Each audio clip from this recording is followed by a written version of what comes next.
fighting everything that people Why? did. How? Well, because where they didn't know, they had a marker for his grave, but they weren't sure that was exactly the right spot, and it was within 5 feet.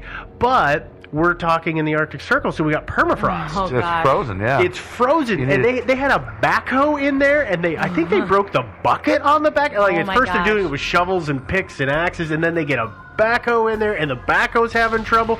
I think they were allotted, let's say, 3 days. It's been a while since I've watched the video.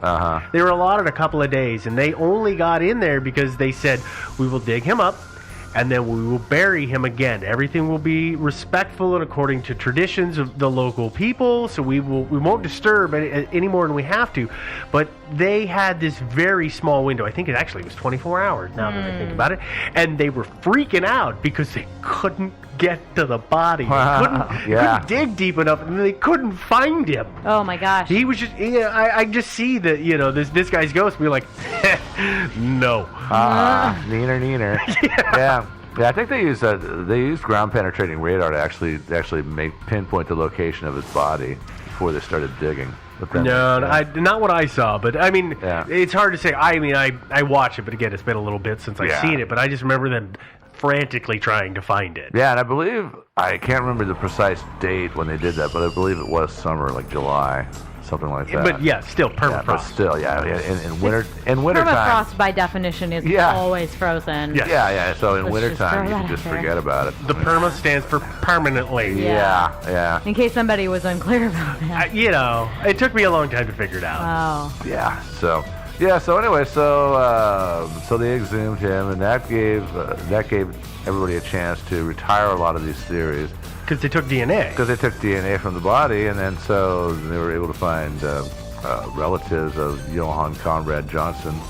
And, well, turns out, no DNA match. Same for the Johnston family in Nova Scotia. There was another writer named Mark Fremerlid. Sorry, Mark, if I'm mispronouncing your name. He theorized that Johnson was actually a guy named Sigvald Pedersen Honkskjold, I think, something like that. I mispronounced it, I'm sure. From Norway, and that was, he had a lot of interesting reasons to back that theory up. He was kind of a paranoid person who evaded service in World War I. He was worried he was still going to be caught and punished for that. He apparently did take up residence in British Columbia, built himself a little fortress cabin, just like the kind of cabin that Albert Johnson built. It's somewhat further south in British Columbia, and then left and disappeared. And so, that's an attractive theory that it could have been this guy. But now, DNA defeated that theory too. Well, and the other thing that I remember, correct me if I'm wrong, Joe, is that when they exhumed the body and they examined his teeth, they figured out that he grew up somewhere where they ate corn all the time. Is that right? Apparently, yeah. So they decided they found isotopes in his teeth that led them to believe that he couldn't be of Canadian origin, that he either was from the Midwest of the U.S., the Corn Belt, or from Scandinavia. Now, I don't remember a lot of corn being grown in Scandinavia, so that's what I never understood. I have no idea what they eat over there, but I mean, it might be. I thought it was pickled fish or something. Yeah, gefilte fish or something like that. Yeah. And potatoes, lots. Yeah, but it's the corn thing is what I couldn't. I couldn't put a bead on that because I can see the Midwest. They grow a lot of corn there, but Scandinavia. I mean, maybe they imported a lot of corn. I don't know. Maybe, I don't know. I don't know this exactly as the corn. It might be. They said they believe he might be from the Corn Belt. Oh, okay. So I was be, thinking when they said corn, it was based on people who eat corn a lot. Like I think was it the Aztecs? They knew they ate corn all the time because of the way their teeth were worn down.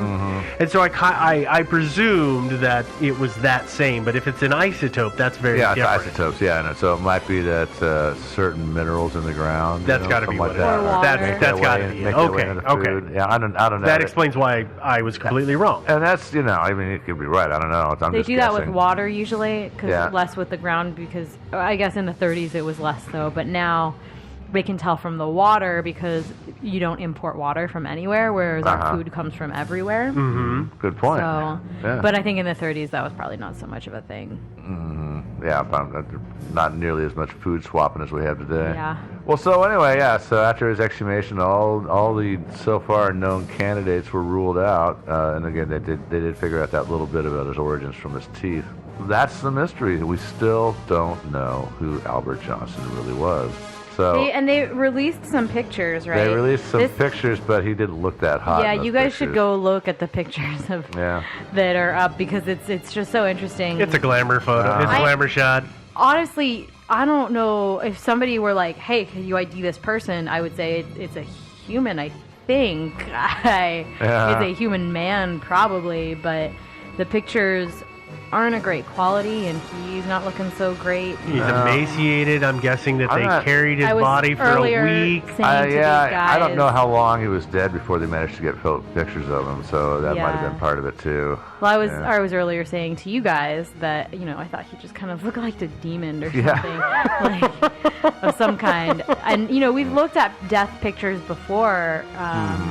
Specifically with the Tom and Shrewd case, but with others we've looked at pictures of people who are dead, and they do look different than they do when they're alive. But this guy, they look dead. Creepy. Yeah, no, he is a creepy looking guy. Super creepy. Maybe that's why he was antisocial. He got tired of being rejected. Maybe he actually was that creepy. Yeah, maybe he was. That would explain That could be so why much. he didn't talk to anybody. Yeah. Nobody talks to me. Nobody likes me. Yeah. I hate those people. Oh, didn't they say at one point? Sorry, that that nobody in the Mounties actually heard him speak throughout the entire time. The only noise they heard him make was when he laughed when he shot somebody. Yeah, when he shot Constable Millen, he apparently laughed. Yeah, and that's what. But that was the only noise they heard. Only noise they heard from him. Yeah. That's so weird. Yeah, extra creepy. Yeah, he didn't yell anything like "Come and get me, coppers, if you can" or nothing like that. They're like, "Go away! I just want to be left alone." Yeah. No. It makes me wonder if he wasn't mentally handicapped.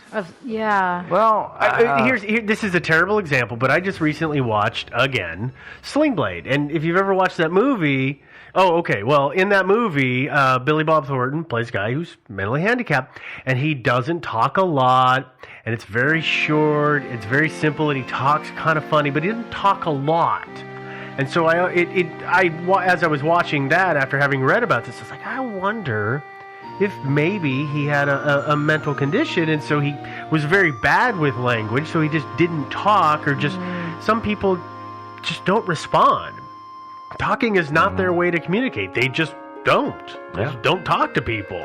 Yeah. And that would explain why nobody liked him. The locals who were saying it was him, it's because they came up to him and they said, "Hey, did you mess with my trap?" And he just stared at them, didn't say a word. Tries to, the guy that, was it Willis? Is that who tried to talk to him? Is that the guy? Oh, Constable Millen. Millen. Yeah. When Millen tried when to he talk to him? Yeah, when he tried to talk to him when he first came to town, got almost nothing out of him because he just didn't talk to him. Yeah, just looked at him and probably didn't understand what was going on. Well, no, Millen said that he spoke, that they spoke, and that he said that he had he appeared to have a Scandinavian accent, he thought. But it doesn't sound like they really communicated a lot. But it does sound like he was able to talk. But he might have, finally gave in and said 5. I mean, it's hard to say. Yeah, but there was also the guy, when he stayed in Fort McPherson to build that boat, he hired a local to help him, and so there was some talking going on. So apparently he wasn't totally sociable, but he was capable of carrying on. Okay, that kills my theory. Yeah. I completely forgot about that part. Yeah. But here's one of the things that puzzles me is that this was very much publicized. That was back in the days of radio and not TV, but the word got out, and this was a huge media spectacle, at least by the standards of that day. And so you would think that if he had any family, then they would have heard about this, and they'd say, that sounds like Uncle Fred. He's a little screwy and very, very good in the woods, and just voted most likely to murder somebody. And that could be. So you think more of these families would be coming forward and saying, I would think that might be one of our relatives. So. But the problem is this is in the time of right around the Great Depression. Mm-hmm. So there are all kinds of people who are on the move scattering, just trying to find work and to live. Yeah. So there's so many families that just broke apart. They went in every direction under the sun just to try to find something and lost contact. Yeah, I mean, it's also possible he didn't have any family because, people die and all that Yeah. stuff. Supposing he was an only child and his parents were both dead or something like that. Did they ever figure out how old they thought he was? They thought he was in his 30s. Mid to late 30s. Okay. Yeah, and they that was like people identified him as being about that age at the time. Okay. And then when they exhumed his body, they tested it for age too, and they were guessing about mid-30s. I guess, my thing would be if he had a Scandinavian accent of any kind, that means he had to have lived there for a fair portion of his childhood at least.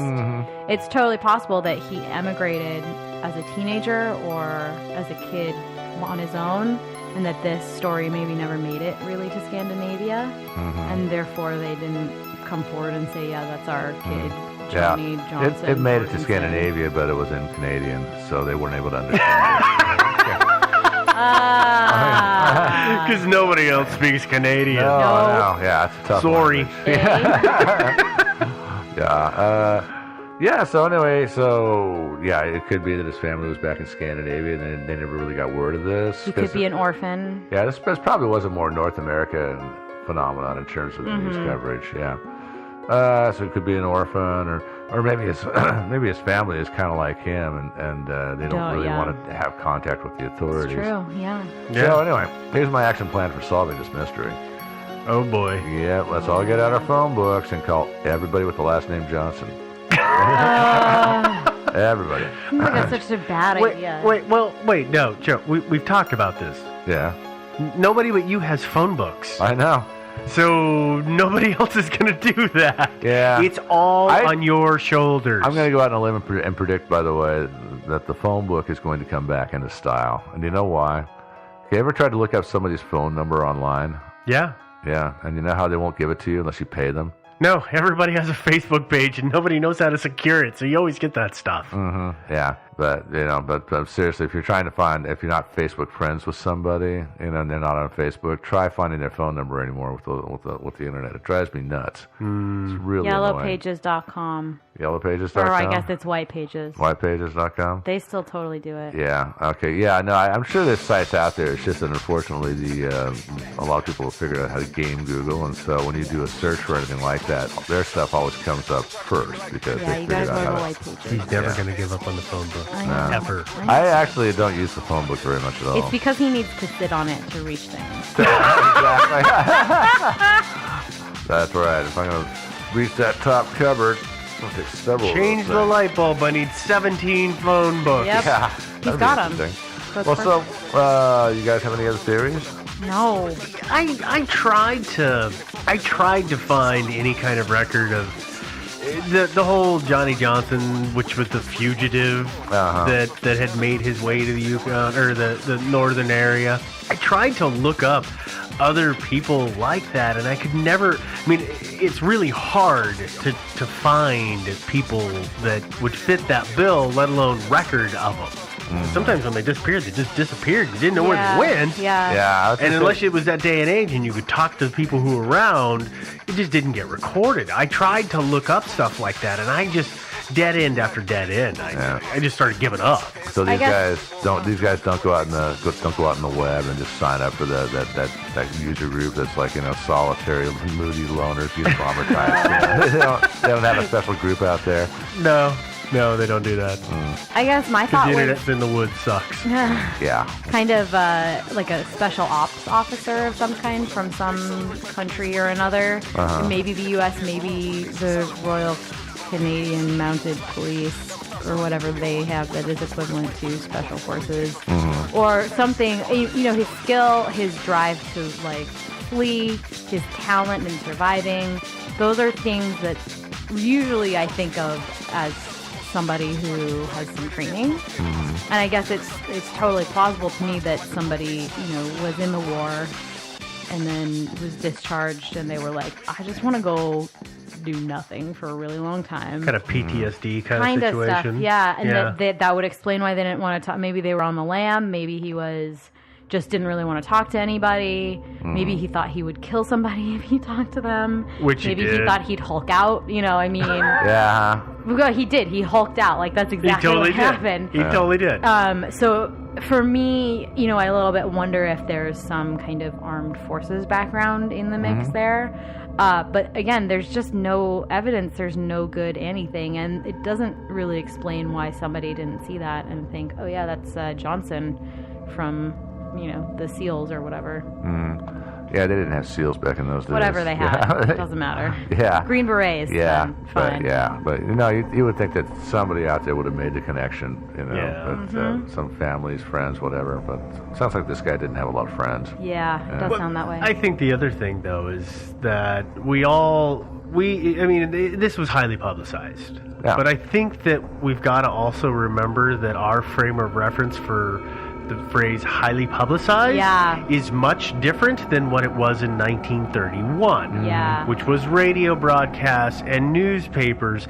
And the radio would cover a story, and then they would run it again an hour or two later. But it wasn't like I could just go on to Google and look it up, or it was easy to get the it wasn't 3-day trending on Facebook. Yeah, it wasn't easy to get that information. So if I see it, and then I leave town, and I'm up in the woods, or I'm out in the field doing whatever I'm doing for work, and then I come back from the apple orchard, and the story's gone. But hey, what happened? Oh yeah, I don't really remember. I mean, I think it's much harder for those things to be as widely known, and I think that frame of reference is something that we can easily forget. Yeah. And it's.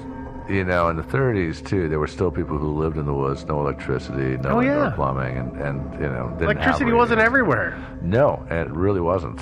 It was, like, not in a lot of places.